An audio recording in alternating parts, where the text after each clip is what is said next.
You grew up not too far from here down in LA, Lower Anderson. Tell me what life was like in Iowa when you were growing up. When people ask about my hometown, I always say we had more cows than people. My family personally didn't have cows, but we were surrounded by them, and it wasn't uncommon to wake up and look out the window and have cows in our field that didn't belong to us.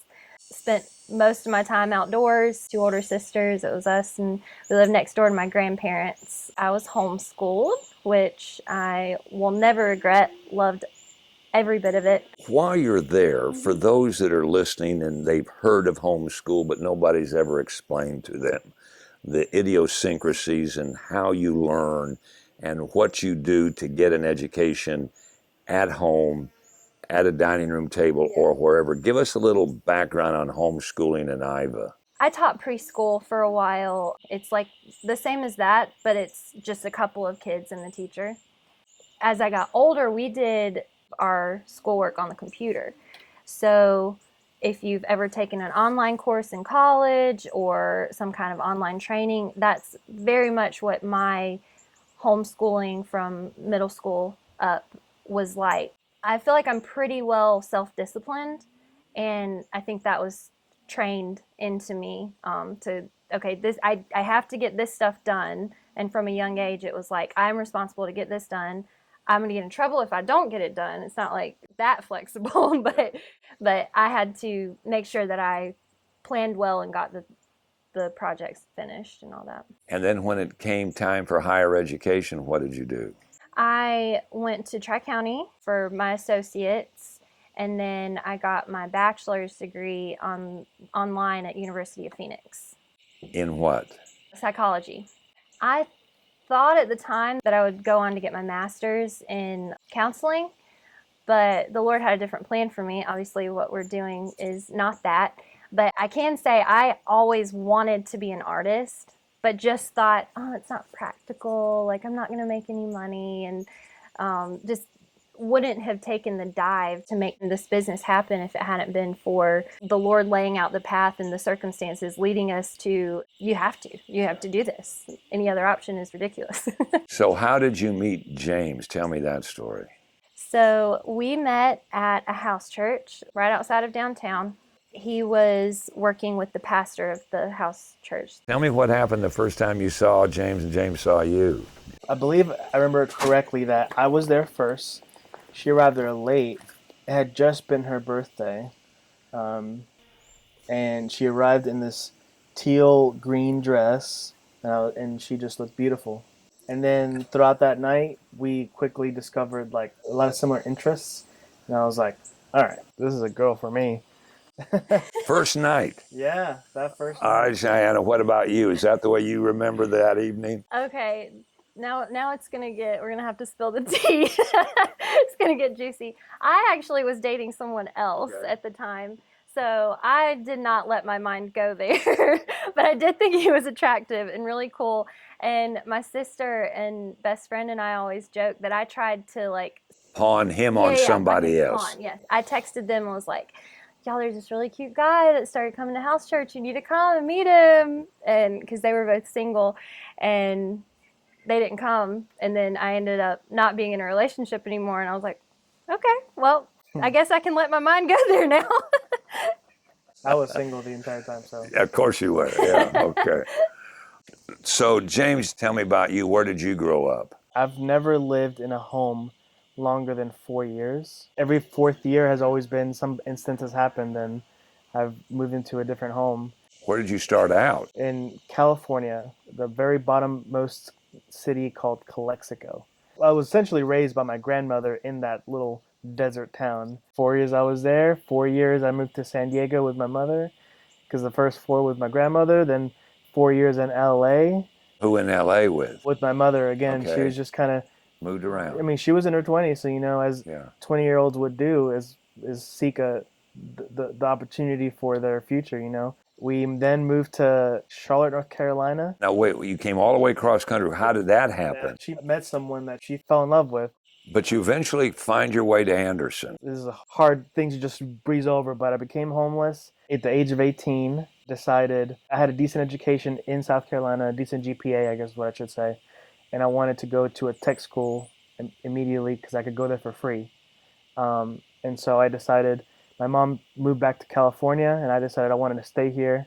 And I decided to go to York Tech for one semester, and then I transferred to North Greenville University. And to kind of fast forward to how I got to Anderson is I got a job at a ministry here in Anderson immediately after college, and I've been here since. So he proposed, he tricked me. I knew it was coming. Oh, you did? Mm-hmm. We had the venue and her dress and the ring That's true. before I proposed. Yeah, I had COVID hair. I used to have my hair really highlight, and I hadn't been able to get it done, so my highlights were all the way down to my ears. And I was like, I cannot have my proposal pictures have COVID hair. So he had to wait until I could get my hair done to propose. But in that time, we still knew when we wanted to get married, so we had to just go ahead and start planning. He figured out a way to surprise me he took me basically on a journey of all the places that were special to us, like the bench that we sat on our first date for hours and hours Which in was downtown where? Greenville. Okay. Well, it was a swing, actually. Okay. We ate at Barley's pizza place that's now closed, which is really sad, in Greenville. We went to the record store that we loved to go to, and a park, and like all these places that were special to us that I kept at every place thinking, it's going to be here. He's about to do it. It's going to be this one. And then he took me all the way back home without proposing. And I was like, I wore this dress to be proposed to in. And it hadn't happened yet. So we get to the house, and I'm like, what? And he went inside and he got something, I don't know. And then he had me, I was still in the car, and he had me put my COVID mask over my eyes, or a COVID mask over my eyes. And then he drove me to a park that's really close to our house, the Civic Center Park. Do you want to tell him about how you proposed, like what you said? Yeah, you know what? It's one of those things. You think about that moment for a long time, and you get to it, and you feel like you have it figured out, and then you say something like, I said, will you make me the happiest person in the world? And she was smiling at me, and I said, are you going to answer? And she said, are you going to ask? I was like, right. Will you make me the happiest person? Will you marry me?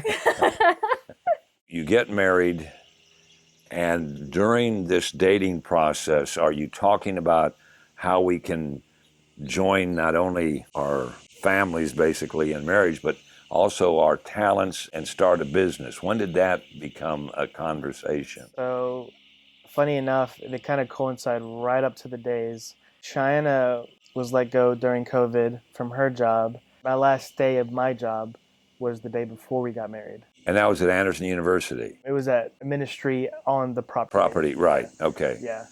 So now you get married and you get unemployed. And we're unemployed. So now what do we do? Now what do we do? And that's where the conversation began. Oh, okay. The Lord took care of us in every fashion. Like we had a home, we moved into it. Both our jobs still were giving us, what's the word? Severance, I guess. Severance, yeah. Okay. Severance. So we were taken care of in that sense. Okay. And so we were given, honestly, the Lord gave us 2 or 3 months of just and just like she said, he planned this out. So he was like, I want you to do this. Here's 2 or 3 months to really figure it out. No stress of bills quite yet. Right.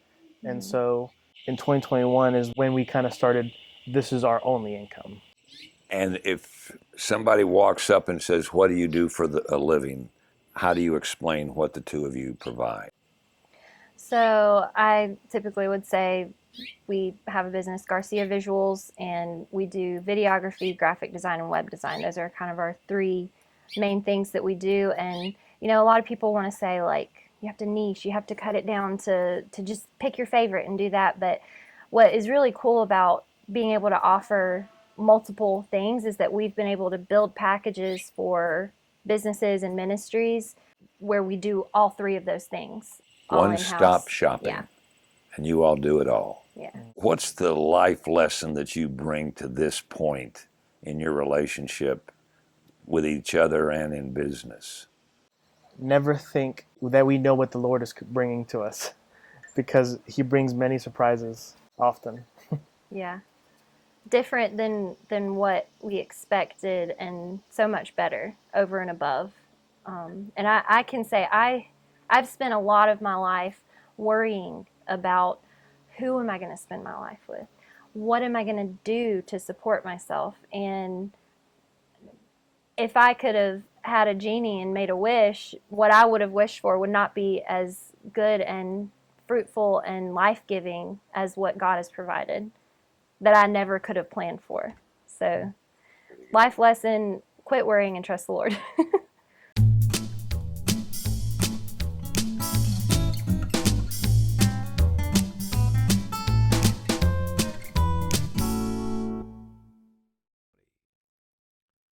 Brought to you by the folks at Anderson County.